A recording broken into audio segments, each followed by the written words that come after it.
What's up, fam? Extraordinary Life with Elijah. And today, Azriella is my extra, and I am the ordinary. Fam, I so love my children that they prove to me time and time again that the words of Acts chapter 2, Joel chapter 2 are true, that your sons and daughters will prophesy. As I'm moving forward in my real estate practice, and more than just real estate practice, what I'm going after in Extraordinary Life with Elijah, the vision beyond just making videos that God has given me, that my heart resonates with the fullest number of all y'all that live in the world who are my fam.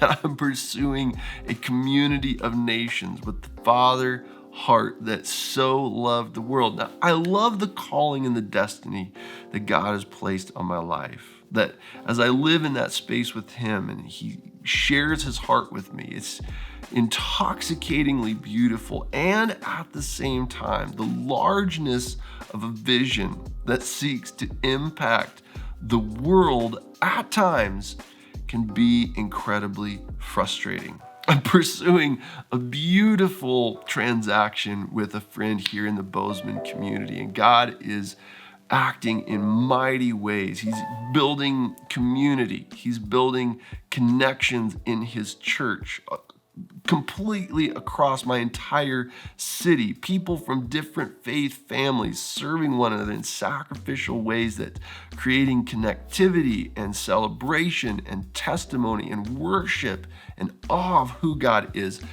Absolutely stunningly beautiful, and at the same time incredibly impossible. The property that I'm pursuing with my client, with my friend, fellow brother, sojourner in the Lord, joint heir with all the resources of the kingdom of heaven, that the property that we've been pursuing has been impossible from the beginning, that there were numerous other players in the water with us that have massive resources, way more than the resources that we had to leverage. And as we came to the table to write a contract to pursue this property, we talked for hours on strategies on how to structure our deal, how best to leverage our resources and the information that we had to place ourselves in the most powerful position moving forward towards success. Now, that's exercising the wisdom that God has given us with faithfulness, stewarding what God has given us to do well. As we hashed and rehashed all of the elements of how to structure our deal, we both agreed that the competition we were up against, we were severely outgunned. It came down then to the end that I challenged my client and just said, this is a faith decision. What is the faith that you have for the offer that we should put in? Whatever you have faith for, that's the offer that I will write. So beautifully, my friend came up with a strategy and an offer that from a worldly standpoint didn't make a whole lot of sense. But I said, that's awesome. I have the faith for that too. I'm gonna head home, write up that offer, and we're gonna sling it across the gap. See what I did there? And see what God will do. Now, my friend's plans in moving forward with this property are completely kingdom oriented, that he wants to leverage his property for kingdom benefit, which is my absolute heart. That's the very heart and passion of my business. As I drove home, I spoke about that with the Lord. I was so excited.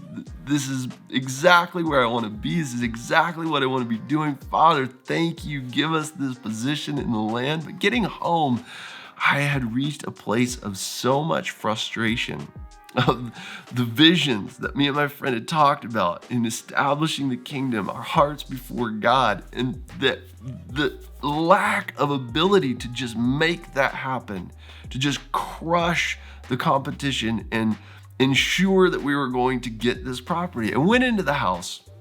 I was so frustrated. I stood in my kitchen, ranted, raved, cried, punched the counter, Just say, God, why do you give me these passions and these visions and this heart with you? And then put me in a place where I don't feel like I can do anything to make them a reality. My wife listened patiently and kindly, and eventually I just said, God is going to have to do it. There's people going in to take the promised land is alive and well today. There's giants in the land that we have zero capacity to go head to head with. I'm going to go upstairs, I'll write a contract, and merge forward in faith. As I went into my office, I sat down at my desk, started hammering out the contract. And as I did, I was speaking out to the Lord. I cannot do this. I don't know what I'm doing, Father. Father, I don't know what I'm doing. I can't do this. I don't have the training necessary to go up against these kind of giants. I don't know what I'm doing. Unbeknownst to me, my daughter had come in from playing outside in our little wading pool in the yard. She was coming in to get dried off, get her clothes on, and get ready for lunch. And as she did, she walked past my office door and heard her daddy very loudly, not yelling, but very loudly declaring, I don't know what I'm doing, over and over. In our family, we have the culture that if my office door is closed, that they're not to come in. But she knocked, poked her head in and said, Dada, why are you yelling, I don't know what I'm doing? She walked into the room. I could see on her face that she was very perplexed at her daddy, that I had tears in my eyes. I was very upset, and she was very concerned. I asked her to come over and to sit on my lap, and for half a second, I wanted to say, honey, I'm sorry.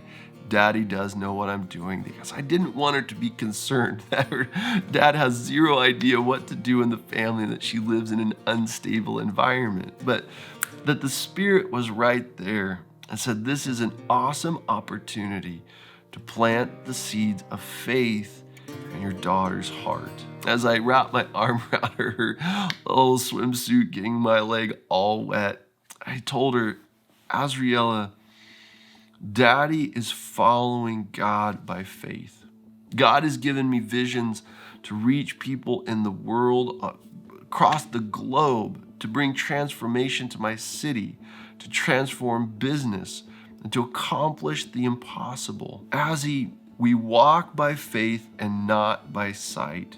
And therefore, the things that God has called Daddy to are beyond my ability to understand, to know, and to have confidence that I can do it.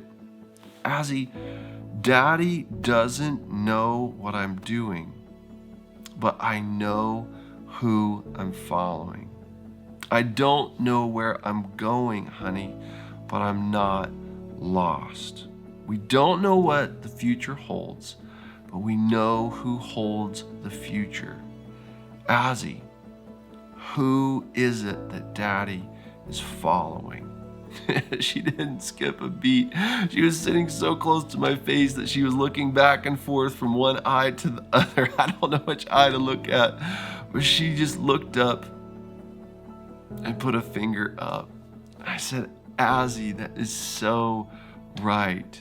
Daddy doesn't know what I'm doing, but I do know who I'm following.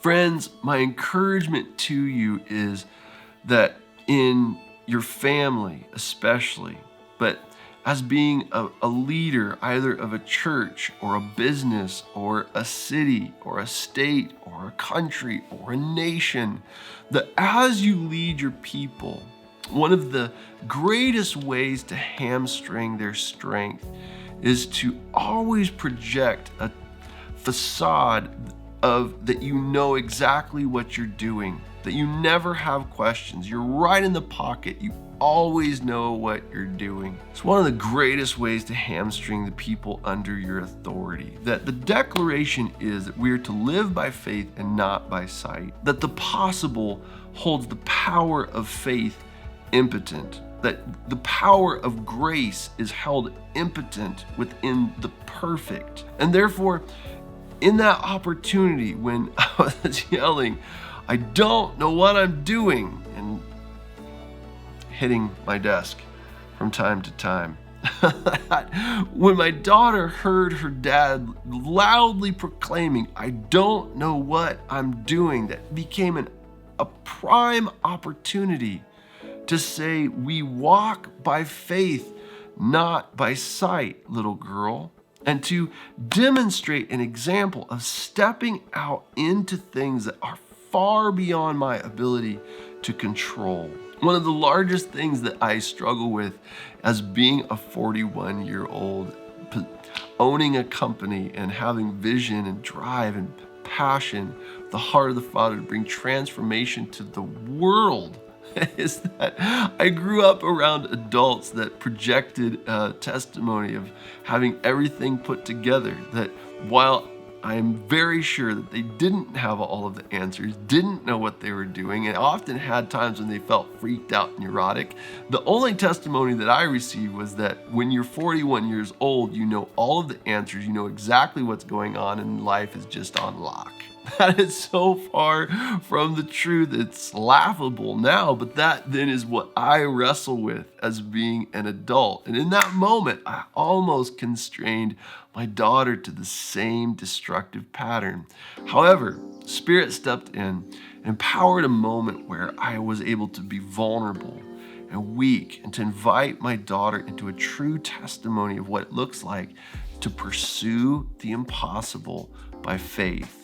If you examine your life and you find that you're living more within the possible and the plausible, that you're living more by sight than you are by faith, my encouragement to you is to have a conversation with the Father about what it is that He has for your life, that you'd be drawn out into a place where faith is activated, that grace is released, that you could see the power and the person of God working together with you to accomplish the impossible, to overcome giant obstacles, and imparting the abundant life of Christ. If you subscribe to what I'm doing, hit the button, hit it and then get it. Hit the bell as well so you get notified with the new content. And if you love this video, you didn't just like it, hit the thumbs down button. Pray blessings on your day. I love you guys lots, and I will see you in the next video.